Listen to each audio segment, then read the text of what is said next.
5. Milner'S Axioms, Part 1. Good evening. It follows from the discussions in the last lectures that we have a perfect right to put out of court all Roman Catholic attempts to prove the infallibility of their church as being attempts to build a fabric without any foundation. For it is in the nature of things impossible for a fallible man to have infallible certainty that he has discovered someone able to guide him without possibility of error.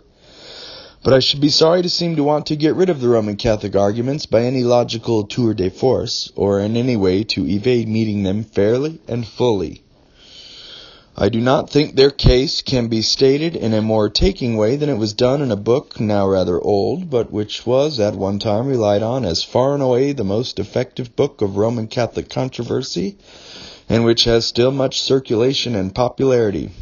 I mean Milner's End of Religious Controversy.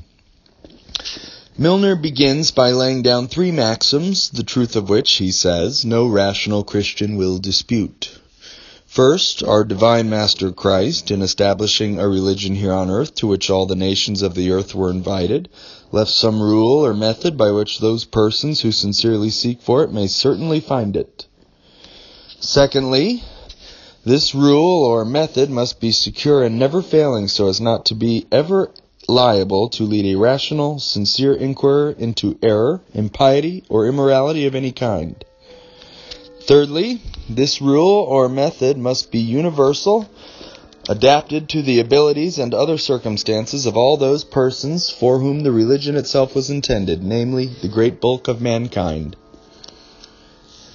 Milner applies these maxims to discover a rule of faith. He first considers and rejects 2 fallacious rules as not satisfying the prescribed conditions, and then arrives at what he conceives to be the only satisfactory rule, the teaching of his church.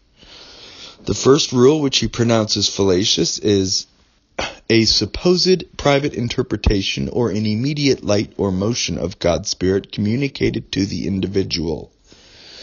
This rule he takes to be that of the Quakers, the Moravians, and some classes of Methodists. Milner has no difficulty in tracing the working of this rule and showing that it does not give the security which his maxims demand. He begins with the Montanists, who claim to have been recipients of a new outpouring of the Holy Spirit, and touching briefly on other heretics who had made similar pretensions, gives a long account of the excesses and impieties committed by John of Leyden and his followers, the Anabaptists, all committed under a full conviction of the uncontrollable inspiration of their perpetrators. Then he goes on to tell of their imitators in England who call themselves the family of love, of the extravagances of the early Quakers, of the antinomian doctrines taught by some of the Methodists, who profess to have received them by immediate inspiration, and he concludes that to make an immediate personal revelation a rule of faith and conduct is to adopt a rule which has led very many well-meaning persons into error and impiety. I do not disagree with this conclusion, but Milner evidently had not reflected that this rule, which he so clearly shows to be fallacious, is the rule on which his own religion depends. I made it plain on the last day that no external authority can give us absolute freedom from error unless we can manage in some way to secure from risk of error the process which induces us to rely on that external authority. We examined Newman's attempt to justify that process by a study of the laws which govern human assent, and we found it to be a failure. And I told you then that this speculation of Newman's appears to be little relied on now by Roman Catholics. In fact, it is so certain that none of the natural processes of the human mind is absolutely free from risk of error that it is plain that no study of these processes can give Roman Catholics the security which they demand. So they solve the difficulty by a deus ex machina.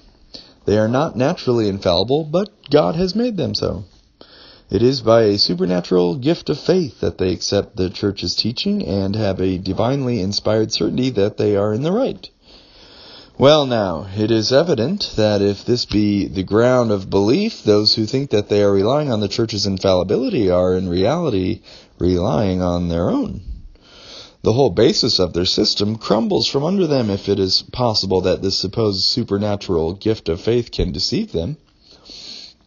At the Vatican Council 1870, which may be principally known to you by its decree concerning the infallibility of the Pope, which will afterwards come under our consideration, the more fundamental doctrines concerning God and reason and faith and revelation had been previously discussed, and it was decreed that, though the assent of faith is not a blind motion of the mind, yet that no one can give to the preaching of the gospel that assent which is necessary to salvation without the illumination and inspiration of the Holy Spirit.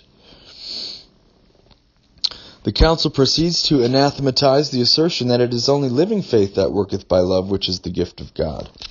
In other words, it is not only what Protestants commonly understand by faith, which is the gift of God, but mere belief, even though it does not work by love, is a supernatural gift, and an act of such faith is declared to be a work pertaining to salvation, in which man yields free obedience to God by consenting to and cooperating with His grace, which it was in man's power to resist.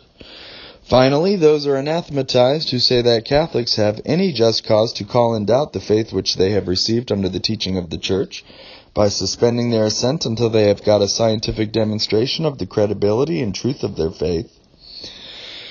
This is no mere point of scientific theory. The real check which prevents Roman Catholics from putting to themselves the question, "Is there not a lie in my right hand?" is the fear lest they should trifle with the supernaturally communicated gift of faith.